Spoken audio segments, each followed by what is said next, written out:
దునియా football ఆటగాళ్లను హైదరాబాద్ కు పిలిచి గేములు ఆడించబోతున్నది తెలంగాణ సర్కార్ అని చెప్పుకున్నాం కదా.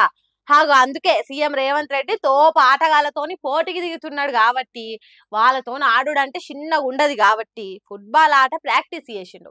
చూడండి ఎంత హుషారున్నాడో.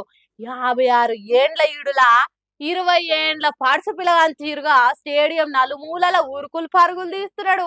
తెలంగాణ రైజింగ్ గ్లోబల్ సమ్మిట్ అనే వ్యాపారుల పెట్టుబడుల మీటింగ్ నడపబోతున్నారు. దానికోసం డిసెంబర్ 13వ తారీఖున ఫుట్బాల్ నెంబర్ 1 ఆటగాడు లియోనల్ మెస్సీ కెప్టెన్ గా ఒక జట్టు, సీఎం రేవంత్ రెడ్డి కెప్టెన్ గా ఇంకో జట్టు ఫుట్బాల్ ఆట ఆడబోతున్నారు. అందుకే ఈ ఫుట్బాల్ ప్రాక్టీసు. మెస్సీ మెరుపు వేగంతో బాల్ ను దంతే గోల్ల పడుతుంది. అసోంటి మెస్సీ జట్టును ఓడించాలనంటే కష్టపడాలి కదా. సీఎం రేవంత్ రెడ్డి మంచి ఫుట్బాల్ ఆటగాడే అయినా రాజకీయాలకు వచ్చి చాలా రోజులు అవుతున్నది కాబట్టి ప్రాక్టీస్ చేస్తున్నాడు. అయితే ఈ రేవంత్ రెడ్డి ఫుట్బాల్ జట్టుల సర్కార్ బడులలో చదువుతున్న పిల్లలు ఉంటారట.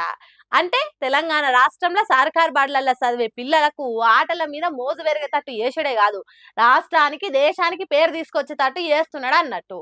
రైజింగ్ తెలంగాణ 2047 అనే పేరుతోని హైదరాబాద్ నిల్వవించే పనులు బాగానే చేస్తున్నాడు కానీ అట్లనే రైతులకు ఎప్పటికప్పుడు వడ్ల బోనస్ పడేటట్టు, 6 గ్యారెంటీలు అమలయ్యేటట్టు, పంటలకేసే ఎరువుల కరువు లేకుండా ఉండేటట్టు చేస్తే ఇంకింత మంచిగుండు అనుకుంటారట తెలంగాణ పబ్లిక్.